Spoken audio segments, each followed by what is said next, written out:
Lore Listening Library, Volume 22, Mass Effect Codex, Citadel and Galactic Government. Citadel. The Citadel is an ancient deep space station presumably constructed by the Protheans. Since the Prothean extinction, numerous species have come to call the Citadel home. It serves as the political, cultural, and financial capital of the galactic community. To represent their interests, most species maintain embassies on the Presidium, the Citadel's inner ring. The Citadel Tower in the center of the Presidium holds the Citadel Council chambers. Council affairs often have far-reaching effects on the rest of the galactic community. 5 arms, known as the wards, extend from the Presidium.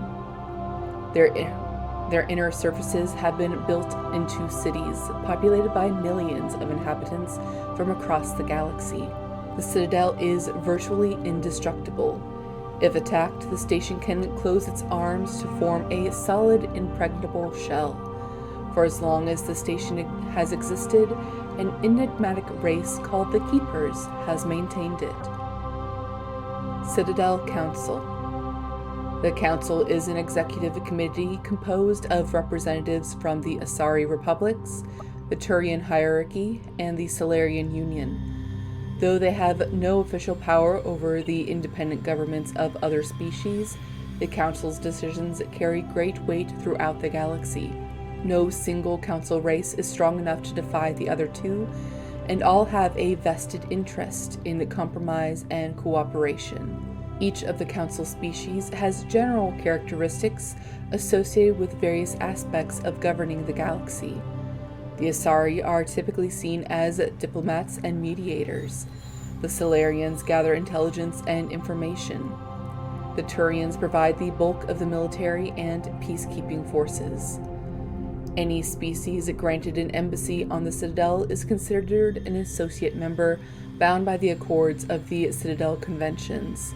Associate members may bring issues to the attention of the Council, though they have no input on the decision. The Human Systems Alliance became an associate member of the Citadel in 2165. Citadel Space. Citadel space is an unofficial term referring to any region of space controlled by a species that acknowledges the authority of the Citadel Council. At first glance, it appears this territory encompasses most of the galaxy. In reality, however, less than 1% of the stars have been explored. Even Mass Effect FTL drive is slow relative to the volume of the galaxy. Empty space and systems without suitable drive discharge sites are barriers to exploration. Only the mass relays allow ships to jump hundreds of light years in an instant, the key to expanding across an otherwise impassable galaxy. Whenever a new relay is activated, the destination system is rapidly developed. From that hub, FTL drive is used to expand to nearby star clusters. The result is a number of densely developed clusters thinly spread across the vast expanse of space, connected by the mass relay network. Spectres. Spectres are agents from the Office of Special Tactics and Reconnaissance and answer only to the Citadel Council. They are elite military operatives granted the authority to deal with threats to peace and stability in whatever way they deem necessary. They operate independently or in groups of 2 or 3. Some are empathetic peacekeepers, resolving disputes through diplomacy. Others are cold-blooded assassins, ruthlessly dispatching problem individuals. All get the job done, one way or another, often operating outside the bounds of galactic law. The Spectres were founded after the Solarians joined the Council. For many years, they operated in secrecy as backroom problem solvers. Only after the Krogan rebellions did their activities become publicized. Assignment of a Spectre is less contentious than a military deployment, but makes it clear that the Council is concerned about a situation. Battle of the Citadel, Paragon. In 2183, a rogue Spectre named Saren Arterius attacked the Citadel through a functioning mass relay hidden inside a statue in the Presidium. Saren brought a combined force of Krogan and Geth infantry from Elos, timing the attack so that he would be at the Citadel's controls when the Geth fleet and his flagship Sovereign arrived. In the battle that followed, the Destiny Ascension dreadnought evacuated the Citadel Council, but ordered the ward's arms closed, sealing them and the Geth inside an impregnable shell, cutting off any reinforcements or escape. This combative tactic would have wholly destroyed the Council fleet were it not for the actions of Commander Shepard, who had followed Saren through the relay from Ilos. Led by Shepard's ship Normandy, the Systems Alliance 5th Fleet assembled under the command of Admiral Hackett and waited just outside the Citadel's closed arms. Meanwhile, Shepard fought Saren's forces inside the Citadel and eventually forced the ward arms open again. The Normandy defended the Destiny Ascension as it fled, saving the lives of the Citadel Council. Taking its cue from the Normandy, the 5th Fleet supported the withdrawal and took heavy losses from Sovereign's advanced firepower. At about the same time, Shepard killed Saren. Sovereign's once impervious kinetic barrier overloaded, and the 5th Fleet focused its military might to shatter the flagship. The Geth fleet was soon decimated without its leader. In gratitude for the many human lives sacrificed to save it, the Council made the unprecedented move of offering humans the chance to become a Council race. Ambassador Donald Udina and Captain David Anderson accepted this honor on behalf of their species. Renegade. In 2183, a rogue specter named Saren Arterius attacked the Citadel through a functioning mass relay hidden inside a statue in the Presidium. Saren brought a combined force of Krogan and Geth infantry from Elos, timing the attack so that he would be at the Citadel's controls when the Geth fleet and his flagship Sovereign arrived. In the battle that followed, the Destiny Ascension dreadnought evacuated the Citadel Council, but ordered the ward's arms closed, sealing them and the Geth inside an impregnable shell, cutting off any reinforcements or escape. This combative tactic would have wholly destroyed the Council fleet were it not for the actions of Commander Shepard, who had followed Saren through the relay from Ilos.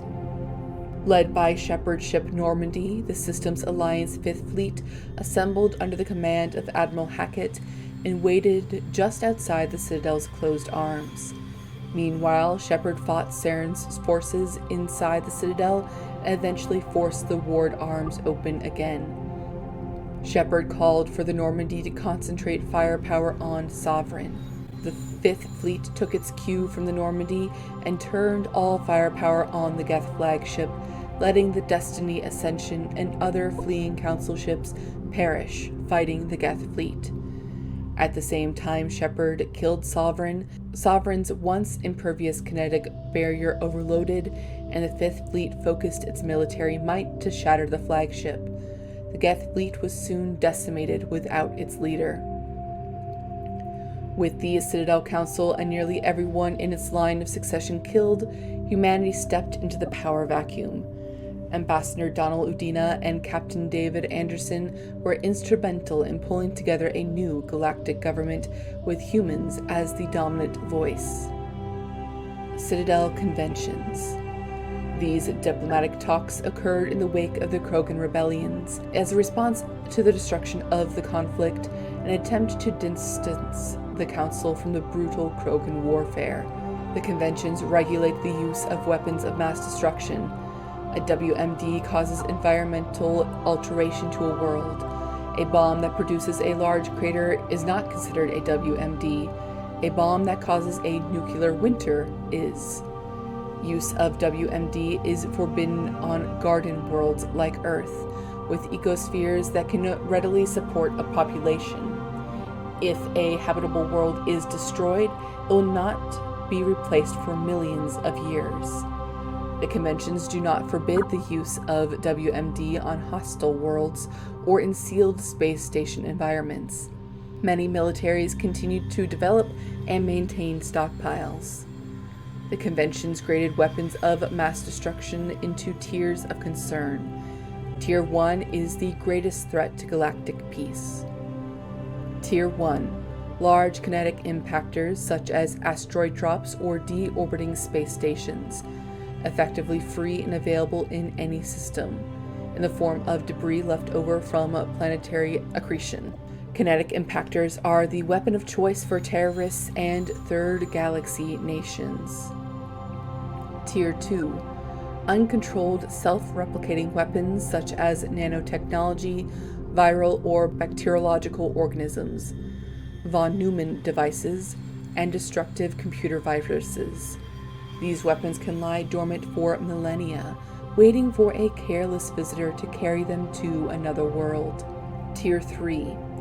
Large energy burst weapons such as nuclear or antimatter warheads.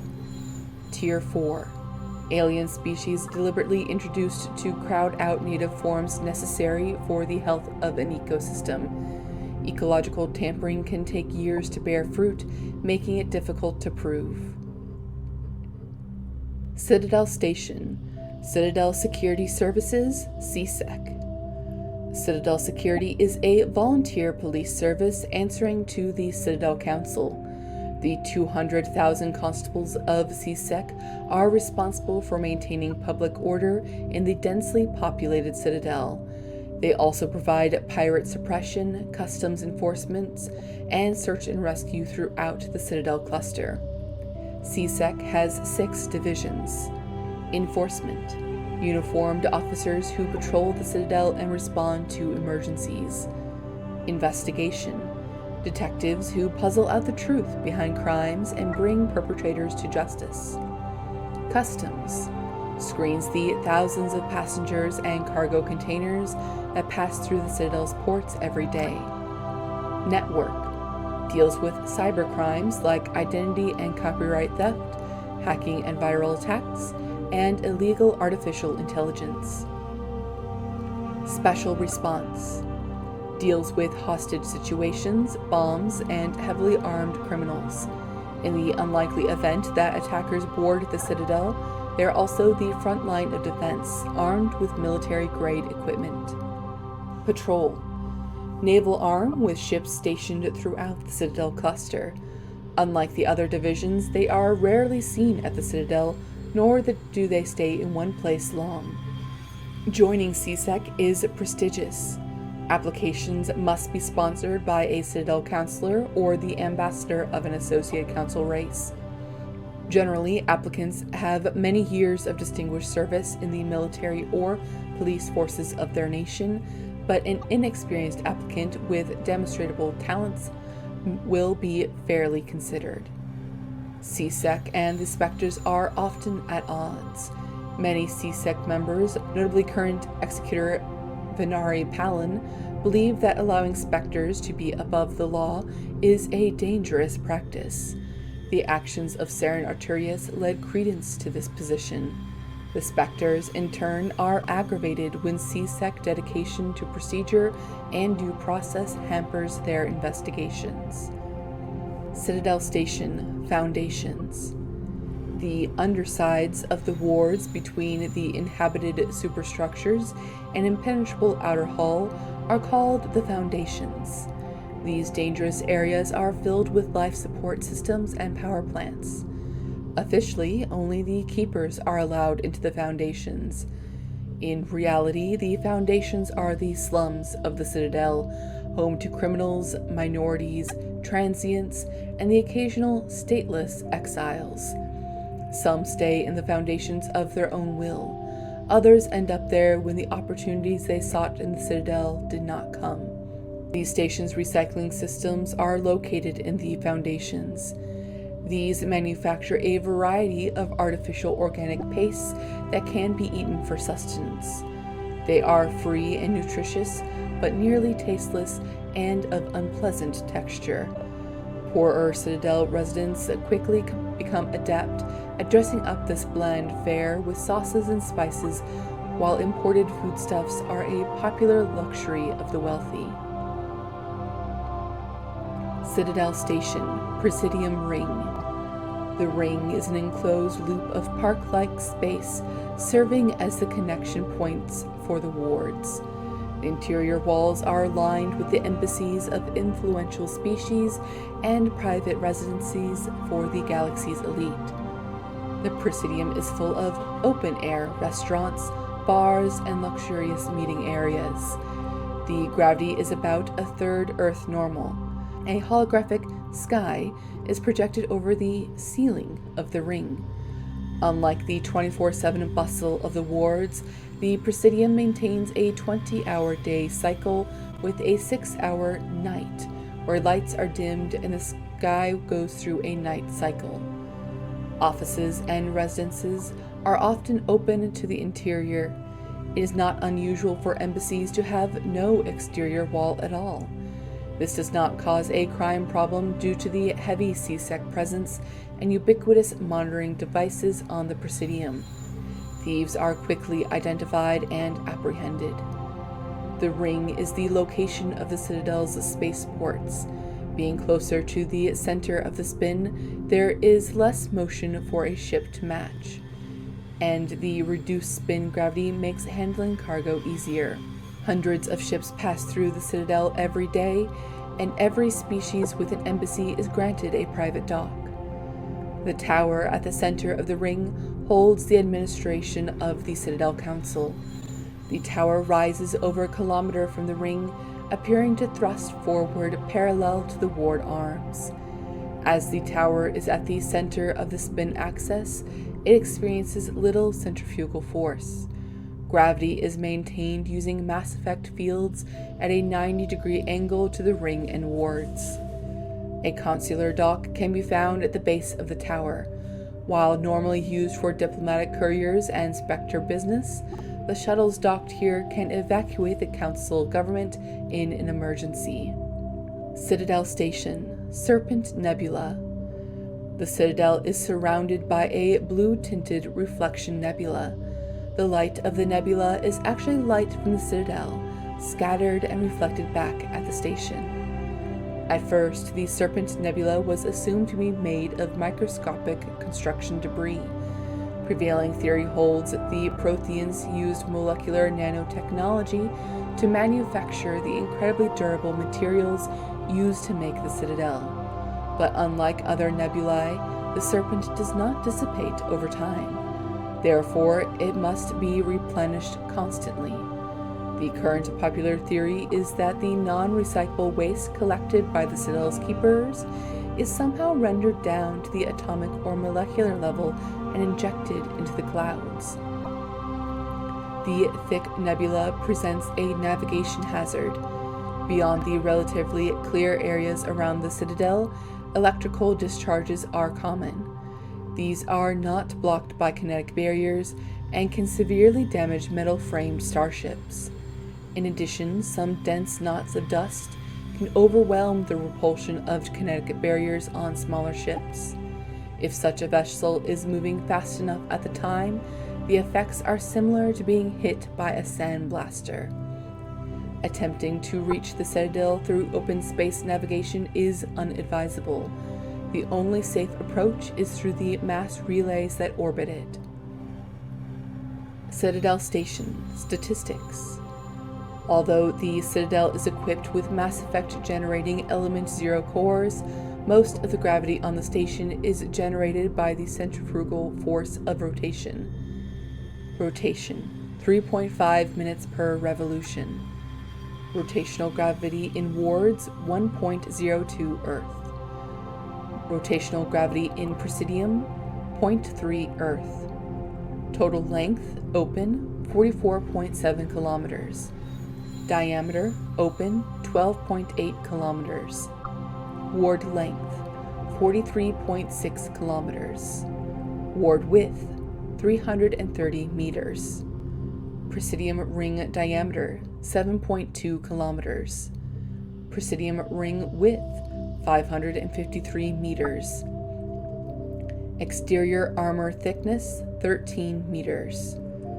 Population, 13.2 million, not including keepers. Gross weight, 7.11 billion metric tons. Height of the Presidium Tower, 1,047 meters. Citadel Station, wards. The majority of the Citadel's population lives in the wards, the 5 massive arms of the station that house the residential and commercial districts. Many galactic races have established cultural enclaves here. Population density and cost of living are extremely high, akin to Earth cities such as Hong Kong and Singapore.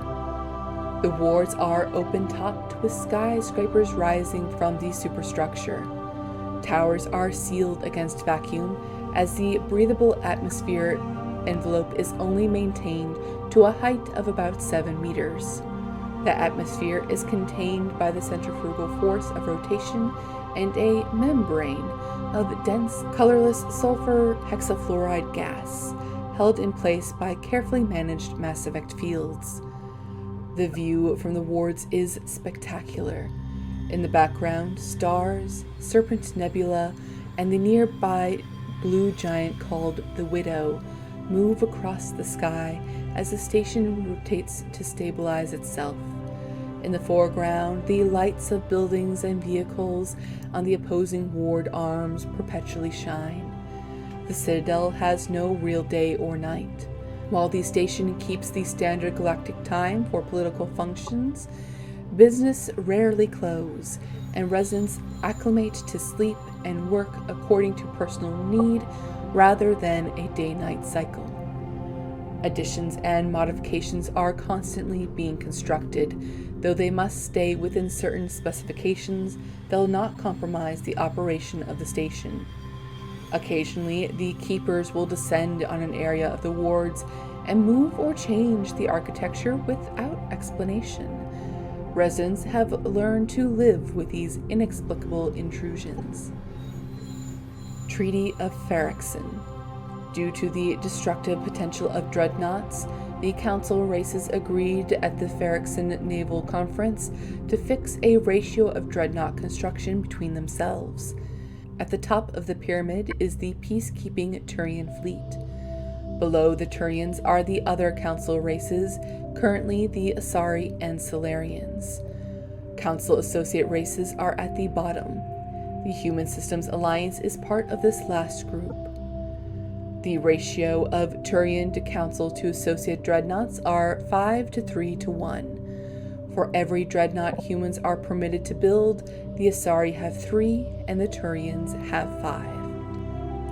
And that concludes this volume of Lore Listening Library. Tune in next week when we go over humanity and the Systems Alliance. Until next time, I'll see you all later.